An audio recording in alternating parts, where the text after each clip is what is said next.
Welcome to the Nerd Party.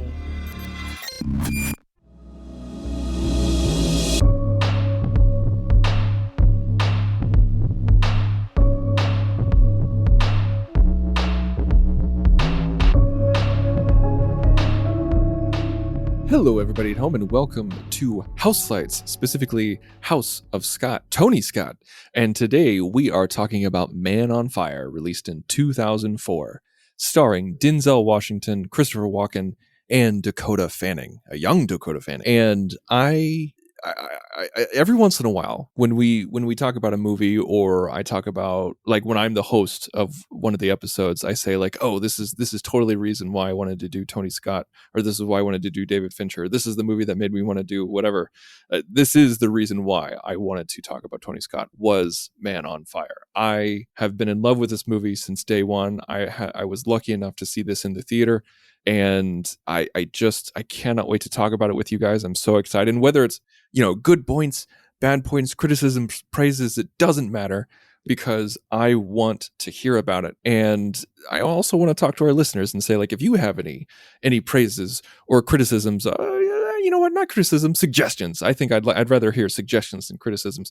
Please go to thenerdparty.com/contact, fill out the form. It'll send us an email. We love getting emails from you guys, or reach out to us on Instagram, Twitter, or Facebook. We're doing a better job. We're trying to do a better job at looking at our Facebook comments. And but please reach out to us. Let us know if you have any suggestions for directors in the future. And if you want to, please give us a review on iTunes, or whatever the hell it's called now, Apple Podcasts. So tonight I am joined by two fantastic individuals who have been with me for every single episode, John Mills and Darren Moser. Darren, I want to know, when was the first time you watched this movie? So I knew I'd seen bits of it, and I'm pretty sure I watched this probably in my film college days. I mean, this is 2004, so this would have come out right around when I was in college studying film. So I'm sure we saw it then. I just haven't seen it since then. So I was basically a blank slate. I remembered the steering wheel scene, as we'll call it.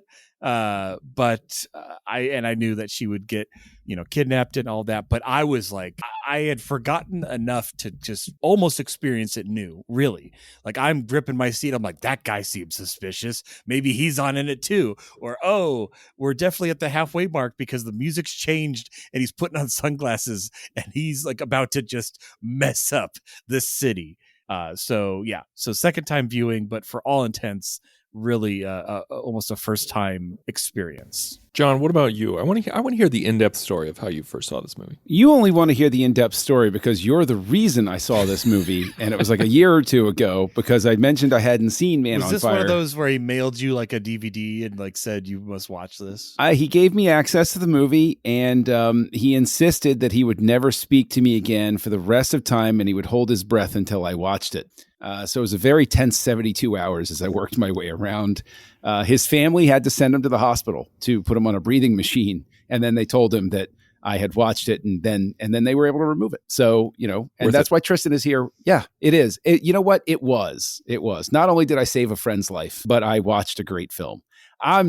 Tristan, you always say this when there are certain movies where you're excited about them. You're like, I'm not going to be coy about this. I remember watching it for the first time and just being blown away, and just immediately messaging Tristan and being like, oh my God, how did I go so long without watching this movie? So I was thrilled to come back and watch Man on Fire again. Like, for me, more than any other Tony Scott movie, I absolutely will jump at the chance to watch this one again, while at the same time approaching it more along the lines of, you can't have filet mignon every night, right? I can't watch this too often, but when I really want to watch something that I want to spend some time with, this is definitely in that short list right there. So that's me not being coy. Yes, the first time I saw it was because of Tristan. I've adored it since then. And did my review change? No. And so let's talk about the film. That's right. That's why we're here tonight. And so one thing I want to talk about is Denzel. The last episode we talked about was another Denzel film. directed by Tony Scott, Crimson Tide, which we all rated very highly. And at this time, Denzel was saying that he was getting kind of bored with acting. Like he was thinking about, I don't know if it was thinking about retiring, but just like he felt like he was kind of in a slump, that nothing was really exciting him. And what happened is that Tony Scott was at a doctor's waiting room and Denzel was there too. And they just happened to see each other in this waiting room. And they hadn't seen each other since Crimson Tide, since they filmed Crimson Tide together. So, many years had passed. And Scott just watched I Am Sam the night before, starring an even younger Dakota Fanning. And that's what got him thinking about putting Dakota Fanning and Denzel Washington together for Men on Fire. And then that's how it happened. Wow. That's how we got those two people together. Interesting. I was just looking at Denzel's career, and because I was like, oh, I'm curious what around now would have kind of tapered his love of film. And yeah, you have John Q, Training Day, Remember the Titans. Like he was in a movie pretty much every single year. Like Siege. And we're just about to hit after this. We're gonna do Inside Man, which I love. Inside Man, it's such a great picture. Well, I was just gonna say that, like, okay, I think that post Training Day, you have John Q, Antoine Fisher, and Out of Time. Yeah. None of those movies really did that well. None of them really had that kind of staying power, especially Out of Time. And John Q maybe, but no, I think John Q was not good. I saw that in the movie theater because they wisely released that as Denzel was getting the Oscar buzz going in, or it was either right before or right after, whatever. But basically, they were riding the Training Day high, and that's how they suckered somebody like me in to go see that movie. Oh, he also directed and produced Antoine Fisher, so that was like I put it all in. Yeah, I can see that. So I can definitely see why during that time, like why he was a little frustrated. Like again, I don't remember him mentioning retiring. I just remember hearing the word boredom and frustration. And so, like, obviously, whenever you look up these movies, they talk about how, like, oh, so-and-so was considered and so-and-so was considered. It's just like, yeah, that's such a wide-ranging definition, considered. It could have been one producer just saying, here's our usual suspects, and then Wikipedia or IMDb or whatever is going to slap it up there. We're contractually obligated to, like, post that we need a person, but we're not obligated by actually choosing them. We know who we have in mind. It's sort of like when the an NFL team is looking for a head coach. They already know who they're going to hire, but they release a ton of names out there so that if that person says no, their feelings don't get hurt, basically. Like, we were thinking of other people too, just because you didn't want to do it.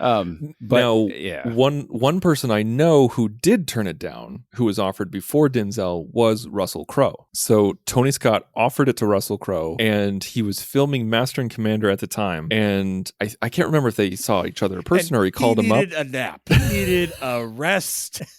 No, it wasn't so much like, no, I'm exhausted from Master and Commander, even though that was a grueling filming experience.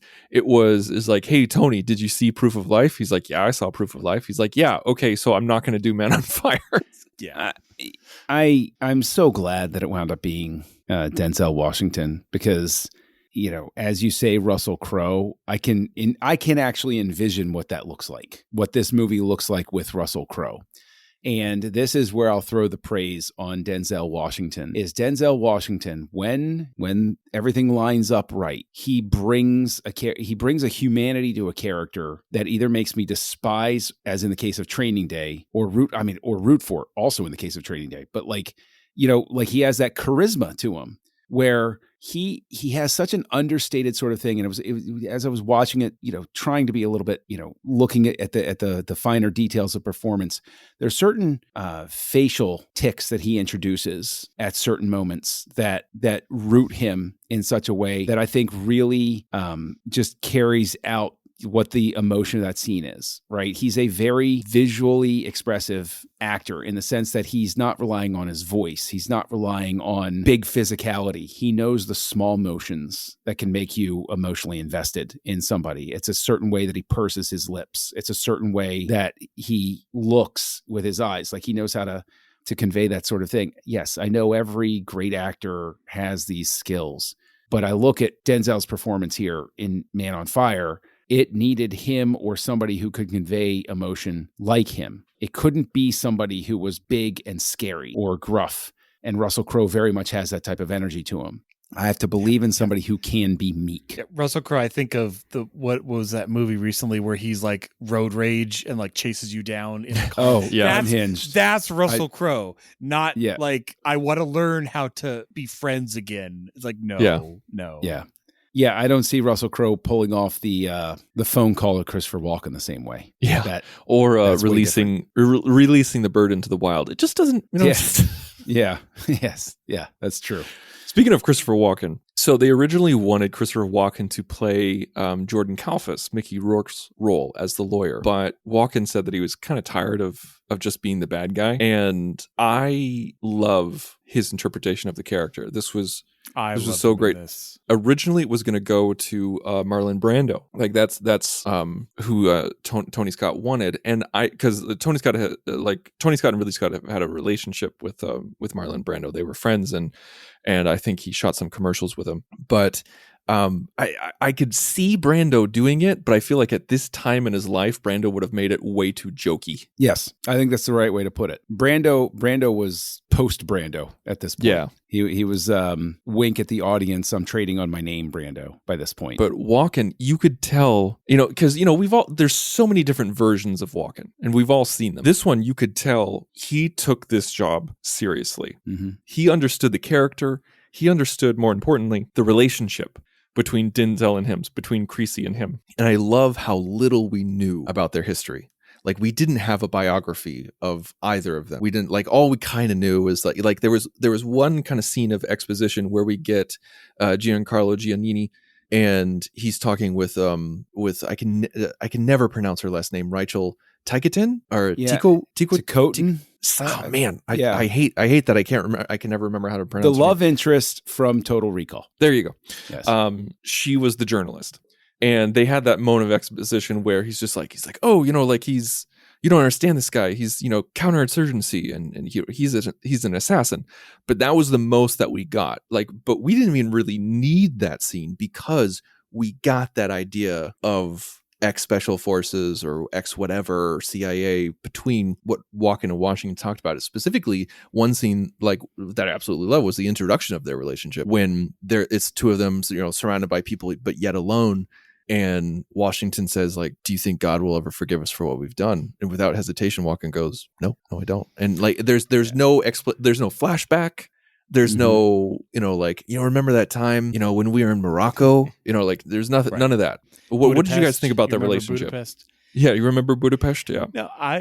And in action movies, I love that character. We've all seen, we've seen it in Commando. We've seen it in, Predator. We've seen every action movie has their guy who, he was either the guy in the van or he was he's and not that necessarily Walken wasn't on par in whatever shady things they were doing in the past, but now he's serving that role. But yeah, he played that kind of a role perfectly. And just, I think you said it, where he conveys so much.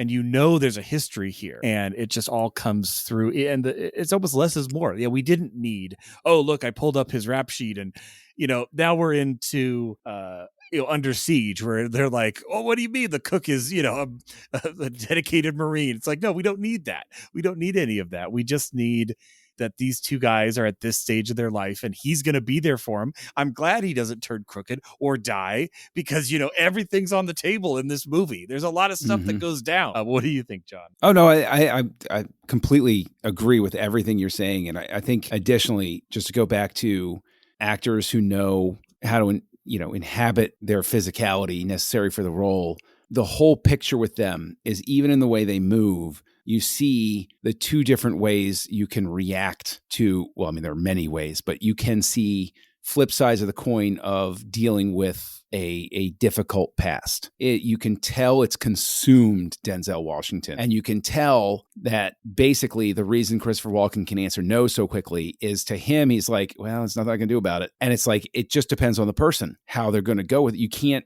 Not everybody reacts the same way, but these guys are bonded in such a way that a lesser director, Tristan, I think to get to what you're saying, like does feel the need to have the flashback or the added exposition or somebody to open a jacket. Their arm and they have matching tattoos from back in the day. Like, again, I'm listed all the tropes. We've seen all these done. Or Giancarlo Giannini's character, Miguel Manzano, opens up a thick folder and he's like, my God, they were with each other in Afghanistan for 3 years. Yeah. It's unbelievable. Yeah. You know, did they pay him in cigarettes for like this and Hannibal? Because I swear that guy went through at least a carton a take. Like, and it's crazy. And did you notice he had this thing that I've never seen him do in another movie where he takes a puff, but then he's immediately embarrassed with blowing out the smoke and then tries to push it away. I haven't seen that in another thing, but you're right. He does do that. That is a great touch. I love those little affectations that kind of each character brought. I was also glad that he wasn't bad because again, everything's on the table and I'm like, okay, like people in this government left, right, and center are in on this. And I'm really hoping, and I'm starting to think like, wait, like I thought, and well, they did show that he shot the guy in the pool and that made sense because I'm like, he's the guy who knew where that guy was. And I'm like, oh no, like he's going to start getting in the way. But okay, thank God. You know, we need a couple good people in this world. Well, that's the thing is this like, you keep referencing how easy it would have been to bring those 80s tropes to it. And I think that, this is the second 10 years, 20 years earlier would have been drowning in that. And it was made earlier. Like this is a remake. I guess I shouldn't say remake, but it's based off of the same source material. There is a movie starring Scott Glenn called Man on Fire that takes place in Italy, which was the script for this was going to be taking place in Italy.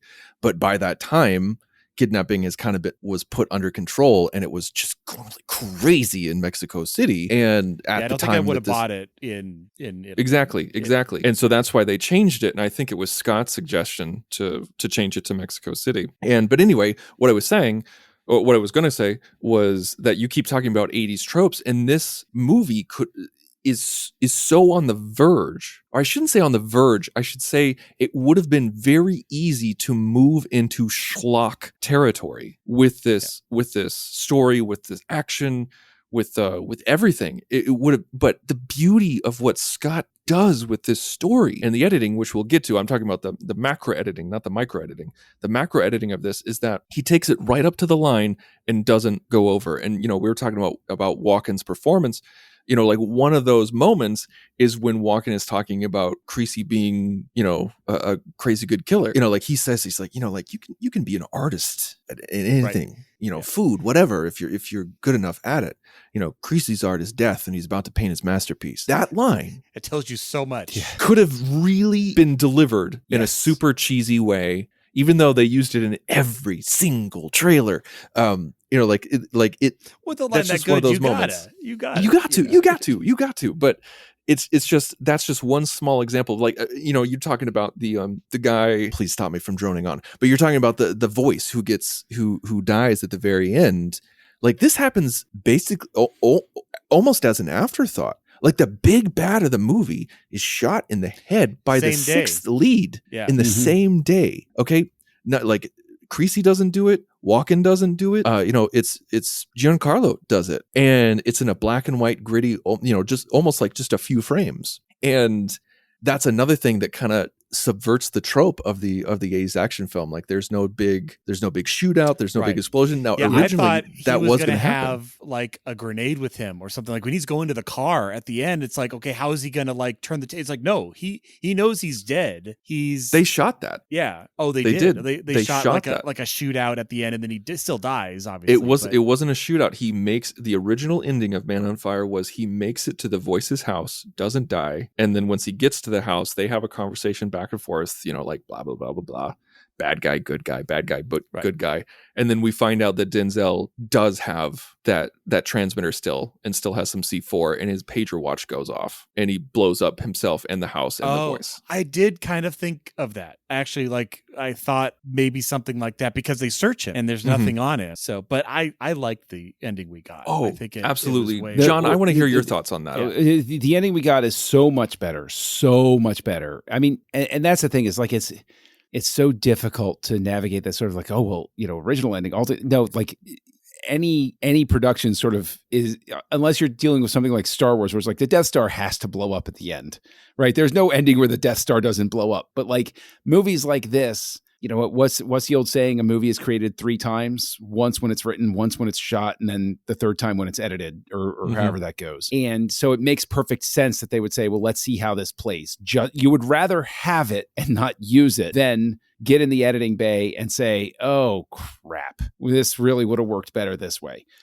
But and we were pushing 220 on time. Like it could have been 224, I think, including credits, right? So yeah, that would have been really long. But I think that the ending is perfect because it underscores the fact that for Creasy, the thing isn't taking down. He's not on a mission now to take down the entire cartel in Mexico. He's not going to broadcast to the world. All that matters to him is getting her back. Period. Everything else is secondary. Like once he finds out that she's alive. Yeah. Right. That's it. And I think it's so poetically beautiful the way that, because the thing is, it's what it winds up doing is giving it such a poetic ending, because through the whole thing, he reads the Bible, but he's, do you read the Bible? Yes. Does it help? Sometimes, right? Like he's very ambivalent about everything, but then he dies letting go of the St. Jude medal as they're driving away. And you get the sense of like, it's a very satisfying ending because there's that supernatural sense of he's blessed. It's, you did what was necessary and nothing more. You're free to go now. And it's like, that's the type of beautiful ending we always want. It's the type of ending we want from something like Gladiator. Your mission is over. You're not going to go and reconquer the empire. This wasn't Gladiator? I thought I heard it a lot in. That's fine. I'm fine with that because, man, that woman's voice is stunningly wonderful and will get me real close to crying real quick.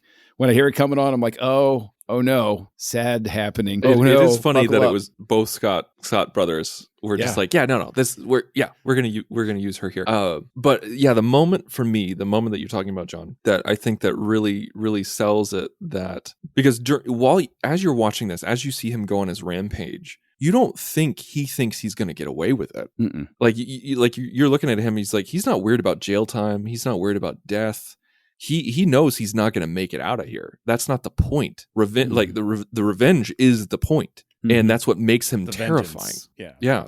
And so especially like when we see him get shot in the chest, we're like, oh, well, okay, that's it. I'm like, buddy, go buy some body armor. Like just a little right here. You get shot in the chest so many times. But what I want to talk about is the moment for me that really sells that whole arc, the whole thing of like not only his emotional arc, and his story arc and his vengeance arc, but also the relationship between him and Lupita is when she says, "I'm going to go home," and he's like, "Yeah, I'm going home too." Like I'm getting choked up just mentioning it right now. Like that moment, that one line right there that he has with her, he knows he's gone and he's happy about it. Or I shouldn't, maybe not happy is not the right word. He's at peace. He's at peace. There you go. Yeah. He's at peace with it. And I think, because you have the whole thing of, I think something that's so beautiful about the way their relationship works as well is the moment where it dawns on him when he's at the swim meet and the sister says, "You're her father today." And especially in light of everything else that unfolds, you realize this girl's never had a real dad, like not the way that he's being a dad to her. He's being the dad she's always wanted her dad to be. Now, I'm not, Mark Antony, he's a captain of business and all of this stuff, and he's super important and he's working his job and he spends long hours and he goes on big trips and he's got a flashy lifestyle, and it's so hollow at the inside, so absolutely hollow at the inside. And his kid loves him because he's dad, but she loves Creasy because Creasy's there for her. And it's such an important thing. And it's like it really emphasizes just the way that found family thing that happens. Family isn't just blood, because conversely then you have the voice who wants to save his brother and his family. And he says, family is everything, isn't it? And you can look at that and you can say, oh, what a hypocrite. Well, yeah, But man, I'll tell you what, if you ever want to underline how these psychopaths can turn it on for their own family and then absolutely treat everybody else like a piece of meat, watch an interview with Richard Kuklinski, the Iceman, mafia hitman, legendary guy. They made an okay movie with Michael Shannon about him. But in the interviews with him, he's just passionately, the way we're talking, just talk about killing people. It's like, oh yeah, I'd go in the club, I'd spill cyanide on somebody to see how long it would take. Right? He was called the Iceman because he would murder them, put them in a freezer, and then dump the body 3 weeks later to confound the cops because the body would be fresh. And the cops would get the time of death wrong and he'd have an alibi, right?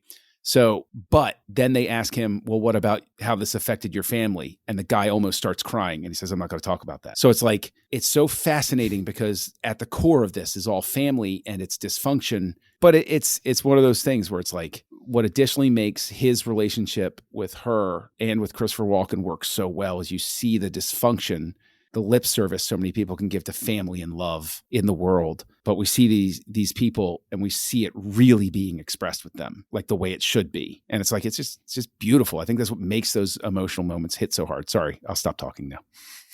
Well, one thing I want to mention, because you were talking about family, PETA's mother, Lisa Ramos, she had a much bigger role in the script, and they actually filmed some of these scenes. And I'm about to explain them to you. And thank God they got rid of this subplot, because you know how she goes in and asks him like, hey, can you take me to get my hair done? Yeah, I was getting those vibes. And he's like, yeah, sure. And so he takes her to get her hair done. So we don't see any of that. Like with none of that. None of that. But they actually filmed it. And the deleted scene is on the Blu-ray and DVD. And you can, she's getting her hair done or something, and he's sitting on a park bench, and he sees a kidnapping go down, but it's not for her. It's another kidnapping that he's witnessing. And so he has to protect her because the kidnapping goes bad. There are shotguns and a huge explosion. It was way overkill. Like they were right to cut it, like, because it just doesn't, it was completely unnecessary. And then after that, like they tease more of this weird chemistry between the two of them, and they actually have sex. Ugh, Creasy and the mom have sex in the car, and it's horrible. I'm so glad that got cut. Right out. So, thank God that didn't make the cut. So talking about that vibe, it finally clicked. I was trying to remember this because I'm like, I was thinking about Tenet for some reason, and I'm like, why was I thinking about Tenet earlier? Same kind of vibe where the protagonist, Denzel's son, in real life, but like that vibe was kind of a similar wavelength of what he has with the wife, the bad guy's wife in Tenet. Mm-hmm. Like, again, it doesn't go anywhere, but yeah, there's that weird, like, why is there chemistry here? Like, we're not in a place where that's really appropriate or needed for the story. It's a holdover. Again, it's a holdover from the 80s where, like, oh, you have the male lead who's handsome, and you have the adult female lead who's beautiful. And so they must be attracted to each other because it's a man and a woman. You're a man. Weren't they also I'm dropping a man, you're lines a woman. About the previous bodyguard getting let go because of her and him? I was getting. It sounded like it was a money issue. Oh, well, that's what the girl said. That's what Dakota Fanning said. I'd have to watch again, but the vibes I was getting from the husband was like, we had to let him go. Like I was getting like pool boy vibes. Like, I'm not saying you're wrong. I didn't get that. I thought it was just his money struggles where in order to get that insurance claim, he had to find someone cheaper because, he discussed, with Denzel, like, why are you so cheap? Speaking with the insurance claim, one of the absolute master strokes of this movie is the fact that in retrospect, especially the first time you watch it, you don't realize that first conversation you're seeing is Mark Anthony arranging the kidnapping of his own daughter. And then later, when you realize it, think it's him needing to hire Denzel. But that to me is masterful filmmaking, because he puts it right there in front of my face and I don't catch it. And then later I'm like, oh, that's what they were. Oh my, it wasn't. No, because I think it's so cool because it just emphasizes how easy it is to slip this sort of shenanigans past people and set things up. And it's like, it makes it even more diabolical because you feel betrayed as the audience. Because you suddenly find out that Mark Anthony's never really cared about his family in the right way to begin with. And what a piece of filth. Although I will say, Mark Anthony, I would have never had him on my bingo card as giving a great performance in a film, but he does. And like, I think he does a great job here. It's like, he's not a guy I would have gone to cast. Well, and speaking of the dad of Mark Anthony, let's talk about the bullet, because that was a really interesting plot device of, from from Creasy's lowest of low, like he's suicidal. He's straight up tried to kill himself, and the bullet in an automatic gun didn't go off. And then it leads to that great conversation, with Christopher Walken, and you're just like, wow, this guy is barely holding it together. But then that becoming the bullet that he gives, the bullet is always truthful, or what do they say? Mm-hmm. Something like that. The bullet always tells the truth. Always tells the truth. Mm-hmm. Yeah. And I mean, we all see it coming a mile away. We're like, oh, he's going to give the bullet. And of course it's going to work, but it gives him the also kind of 80s trope of like, I'm not going to kill you. You're going to kill yourself. And I'm going to be walking away in the other room when we hear the shot. Like, so I have a little edge of like, I could look at Dakota Fanning in the face and not say like, I shot your father because, and your mother didn't have to do it. Like, we skirt the line right there so that, he can be the good guy. Well, I think it's also important because regardless of that, we find out later that PETA is alive. Mark Anthony, he's like, I don't know what you could have done with him as a character outside of that, because it's not like she gets saved at the end and then he's like, well, okay, I'll go to jail now. Like, this is what he's going to do anyway, regardless of anything else. Like, that's just the end of it. And I'm not endorsing the idea for anybody or any reason or anything, obviously, but it's like story-wise, there is a finality to it, and I think it's handled in that poetic way of, like you say, Denzel saying, "You give it a shot." Maybe it's just a dud, right? Who knows? And the thing, and then it adds even more import to the fact that it didn't go off for Denzel, because now we don't have an explanation for why it didn't go off, and it's like, I don't know. It wasn't meant for him.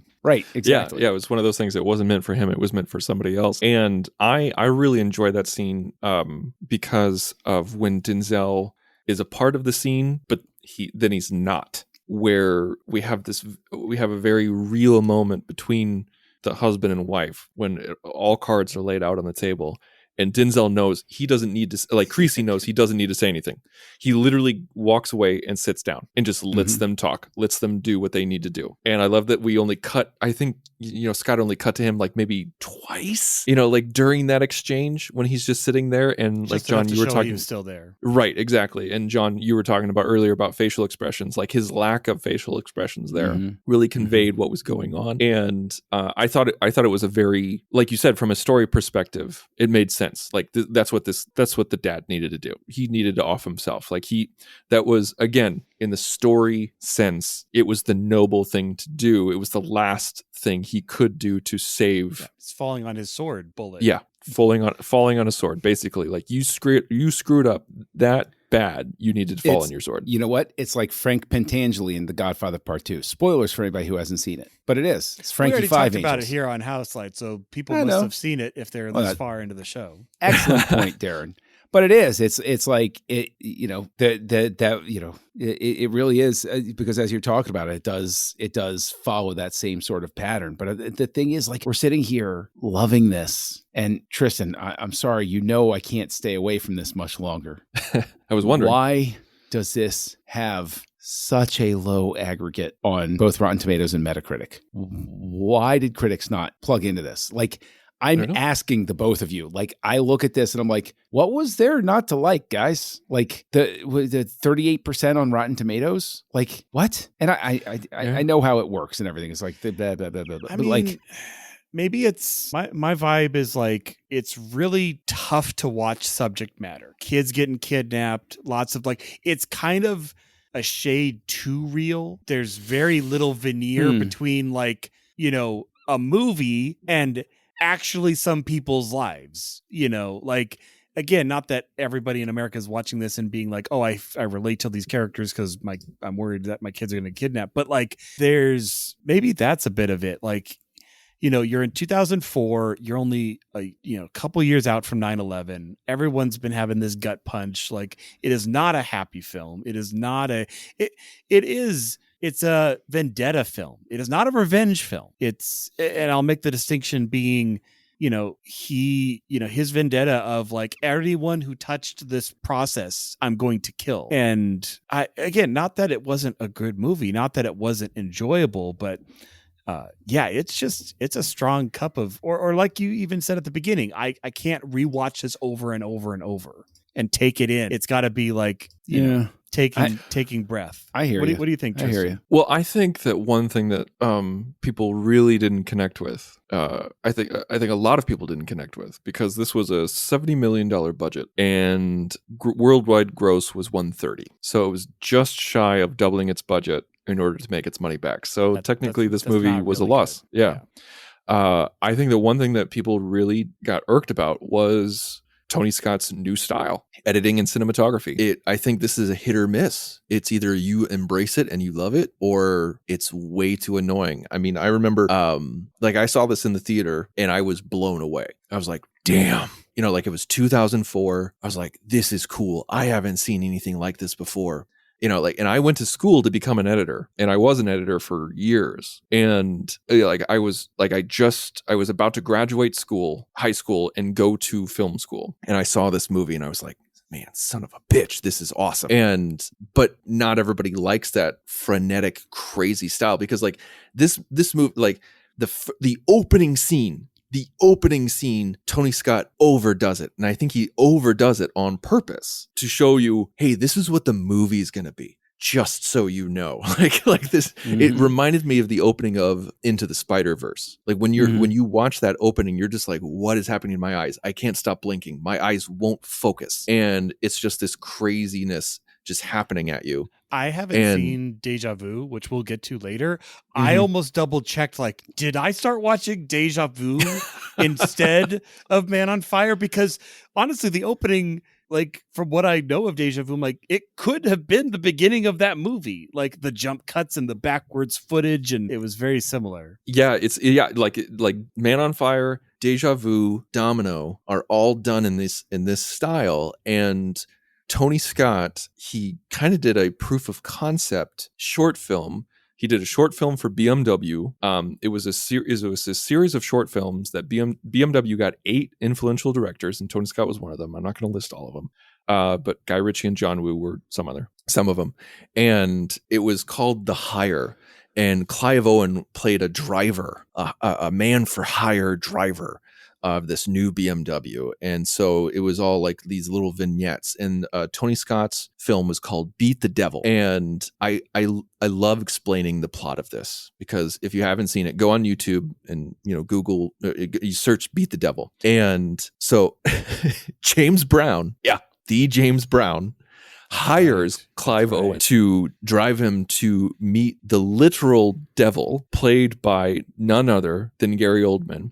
Gary Oldman's driver is Danny Trejo. Again, I'm loving it just talking about it. And the reason why James Brown wants to meet the devil again is because he wants to renegotiate his contract that he made with him when he was a young man. He's like, I'm aging, man. I'm aging. I'm getting old. He's like, I want to renegotiate my contract. Things go haywire. And, they're chasing each other. I think the devil's in a muscle car. And, Clive Owen is driving the Beamer, and it just goes crazy. And it's all done in this style. Even the subtitles, they even have unnecessary English subtitles in the same style as Man on Fire. And he did this on purpose. Tony Scott and Ridley Scott have done tons of commercials, and they went and found him, and Tony Scott was just like, oh my God, this is perfect. This is the perfect avenue to try out this new shooting and editing style. And he loved it. And so he's like, yep, it works. I'm going to do this in a major motion picture. And he did with Man on Fire. And so, John, that is my long ass answer to why I think a lot of people didn't connect with it. And also it gives a little backstory as to how, why these next 3 movies that he's made are in that style. So you're saying I could walk up to somebody and have a Picasso and hand it to them and say, hey, here's a Picasso. What do you think? And they'd throw it in the garbage because they don't appreciate what they're getting. That's pretty much. By the way, that BMW commercial you're talking about, the the whole Crossroads thing. Like, it's so ludicrous. Wasn't it a Super Bowl commercial? Didn't they have like a trailer for it during the Super Bowl or something like that? I think they did, but it was only like a tiny bit because each of the hires is like multi-minutes long. Like they're Beat the Devil was 10 minutes long. Yeah. And so I want really expensive Super Bowl commercial. No, but like I seem to recall that they had like a thing in the Super Bowl. It was like a 30-second ad. And it was like, watch the rest on this new thing called the internet. Yeah, probably. Okay, so I want to talk, like, it's not just the editing, but it's also the cinematography, very cinema verite, very, like snap focus and like I hit zooms. my head, kind of thing. Yeah. I'm looking at this, I'm looking at that. There's a thing over there. But at the same time, it's not like a green grass film. Yes. It's not like all handheld. It's not running around. It just every once in a while it gets a little crazy. And the cinematographer is Paul Cameron. And I want to just throw out some of the titles that you might recognize him from. Gone in 60 Seconds, Swordfish, Collateral, Deja Vu, and some Pirates movies and everything like that. And he also did some Westworld stuff. But anyway, like if you think about Gone in 60 Seconds, you think about Swordfish, you think about Collateral. Like these are all distinctive director styles, but also you can feel Cameron in that. Early aught. I think you can feel Cameron in those, but I think it's really interesting if you watch Collateral and then Man on Fire to see how two directors with clear visions can also like. It's not like this, this is a Cameron. It's like, no, it's me collaborating with the directors. Like right. I am bringing the director's vision to screen because it's like there's a real, and actually Collateral was same year and it got a ton of nominations. Whereas Man on Fire did not, which again, don't know why. Darren, what did you think of this new editing style from Scott? Because like we've seen a lot of Scott movies in the past from the 80s and 90s, and now we're in 2004. What did you think about this new millennium editing and shooting style? I mean, it didn't surprise me, honestly, having watched Last Boy Scout and True Romance. This feels like the natural progression of like him turning that knob to 11. Like I think of like True Romance, like you have the fights, like when what's her name? The girl. Patricia Arquette. Yeah. When she's Alabama. fighting. Yeah, Alabama, when she's fighting for her life, and all of that. And also in Last Boy Scout. I don't want to talk about Last Boy Scout a bunch, but I think nobody does. Yeah, nobody does. But you get what I'm saying? Like, it feels like that was always kind of there. It's just, and what if we turned it to 11? It's like, this is what you get. I'm glad that he kind of moved past that by the time we get to Unstoppable. It's so interesting as we're talking about this director's podcast, because I mean, we all know, like, it's the director, it's the editor, it's the cinematographer. It's like all these mix. You're going to get something completely different. You could have, the same cinematographer, like you said, do two movies in the same year and they love one and they hate the other. Like, it's always this rolling of the dice. Well, I'm glad that you brought up that, like, you're glad that he's moved on. And even though I love this style, I don't want to see it forever. Right. Like I don't want to see him locked into it. Like, oh, that's all that we're going to get from Tony Scott for the next 2 decades. It's like when Bourne movies started shaky cam, and it was it was cool for a second, and then we're like, wait, put that genie back in the bottle. We invented this thing called the Steadicam. You know what it does? Let's just see what you're looking at. And you know what? Then they moved to, not lighting things at night, and everything was pitch black, and I'm just old, guys. John, I have a specific question for you. Uh-oh. Subtitles. Oh my God. Oh, yeah. Hey, people need to have this in subtitle school. Like, this is, like you said, I don't necessarily want to see this every single blah, blah, blah, but like, how much more interesting would subtitles be if they did this sort of stuff? Mm-hmm. Right? So that it would be there in, like, creatively, expressively done, the way that the characters feel, as opposed to that sort of, okay, I'm splitting my attention between reading and looking up at expressions and stuff like that. Because it was in the frame. It was very deep. Yes. In the frame. Yeah. And it would emphasize itself depending on how the character was saying reveal, it. Or like it wasn't just flashed up. It would not type out, but so interesting. It was such a better way to do things. I don't like subtitles. Okay, look, if I'm watching a French film, yeah, okay, I can't necessarily have these sort of subtitles, right? There's just too much I don't understand going on. Right. But in something that's multilingual, this makes all the sense in the world. It makes all the sense. Maybe don't do it in quite the same way because this is specifically, this works for the way Man on Fire is done. But you could at least take some notes from this and, go along. Like, I'd love to see, I think if anybody, of any living director out there, I think that Tarantino would be the most likely to pick something like this up and say, oh, that's an interesting way to do it, and sort of like mimic it if he has somebody speaking a foreign language. Like that would make sense to me in a Tarantino Or have movie. the language come up but still be in the other language. So it's like it's actually accented, it doesn't help us the viewer at all, but that's kind of funny because... Well, I mean, from the English perspective, that did happen in this film because there were times when subtitles would come up, but it was just repeated English. Like, it was just emphasized English. Right. And I really, really like that. I think stylistically, it's just fun. It's just interesting. And what makes me sad is that this only exists on the NTSC DVD, doesn't exist on the PAL DVD. It doesn't exist on the Blu-ray. The subtitles, they aren't there? They're not in the stylized version. Yeah. It's just in the regular, it's just the regular throwing kind of text at the bottom of the screen. You think they would have baked them in? It feels like the kind of subtitles you would bake into the visual. Well, no, see that. Okay, so that's the thing, is that it is baked in the American version, in the NTSC version. Like it is. No, I it's understand. Yeah. It's hard burned. It's hard subtitles, not soft.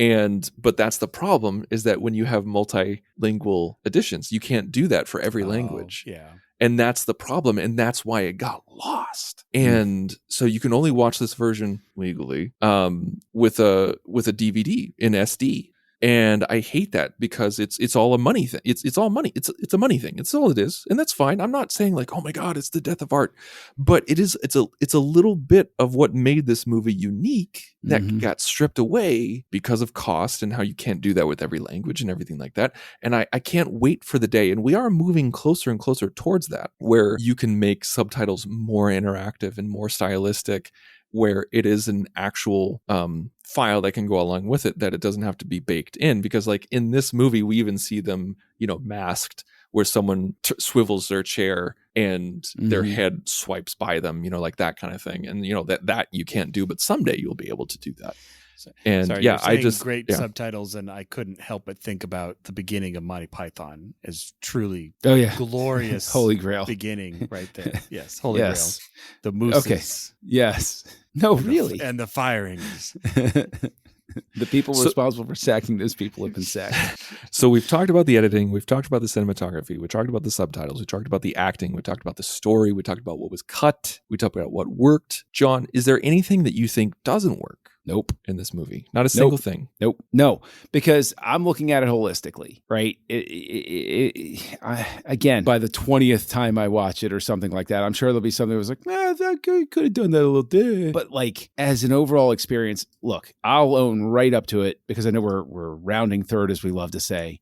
I'll round up to it before we even get to like giving the actual star ratings and everything. But any movie that can make me cathartically ugly cry, like Matthew McConaughey watching his daughter's message in Interstellar. Okay. I knew as soon as you said Matthew McConaughey that you were going to talk about that. Yeah. Don't touch it. And I don't cry just once in this movie. I cry several times in this movie. And, I'm a bit of a softie. I know I seem like I have a very tough exterior, but inside of this body beats the heart of a romantic.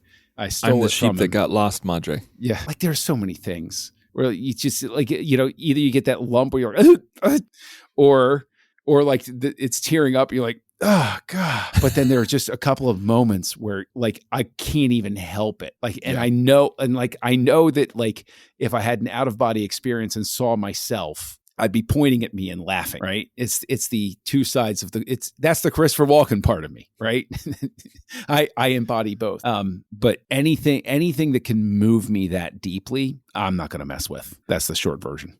Darren, since I'm hosting, yes. How about you talk about what didn't work, if anything, and then give me your rating and good. Go first. I'm fine with that. I am giving this a 4. It's a super strong movie. I guess I would just, if I had to say why I'm not giving it a 5, I'd say, I know for me, there's always an aspect of, would I enjoy, like, would I buy this or would I watch this over and over? Like, that's the kind of things that I need that kind of top it to like a 5 out of 5. And yeah, like John said, it's a big cup of water. You know, and John didn't say that. John put it way more eloquently than I did. But yeah, it's not something I want to take in every time, especially now in this viewing. Like I said, the last one was back in 04, 05. I have kids now. That was a difference in watching it from pre-kid to post-kid. And there's a lot of it that's like, I don't really want to think about my kid getting kidnapped. Like, that's going to be in the back of your head if you're a parent while you watch this movie. But Denzel did great. Tony did great. I thought it was deja vu for a second, so I'm going to give it 4 out of 5 stars. John, do I even need to ask you? I'm going to give it 5 in honor of the 5 members of the Mexico City Convention Visitors Bureau that were probably fired for agreeing to let Tony Scott set this movie in Mexico City. Fair enough. And apparently while they were filming in Mexico City, like several crew members got robbed at knife and gunpoint. Like they got mugged just left and right. I worked at an organization where one of the guys was from Mexico and we had an office in Mexico City, and I was talking with him. And he went through the list of things you don't do in Mexico City. And he's like, you don't go to an ATM out. Like, no. He's like, you show up with the money you have and you spend it. And that's it. He's like, you don't go to an ATM. And I was like, oh, really? So I'm not saying that to like poop on, but I'm saying like that doesn't surprise me to hear that at all. Yeah. Are you saying the city was being a method actor? Yes, the city was very dedicated to playing its part. Yes. All right. Well, as a surprise to no one, I'm giving it 5 stars as well for all the reasons that I've already stated. I'm not going to go into it. Just re-listen to the episode and you'll hear my take. But 5 stars. This is one of my favorite movies of all time. This is such a great movie to rewatch. I think it's artistically well done. Everything about it, from the cinematography to the editing to the subtitles to the acting to the emotional arc to the story arc to the metaphors. You know, whether they're blatant or subtle. I loved it. I love this movie and I will watch it again many times. Well, I wish we had more time, but we must say au revoir and figure out what we're going to do next week. Now, speaking of French phrases, Darren, what are we going to do next week? Well, as we're rounding to a close on The House of Tony Scott, we're jumping 2 years to 2006, Deja Vu, also starring Denzel Washington, here on Houselights. Join the revolution. Join the Nerd Party.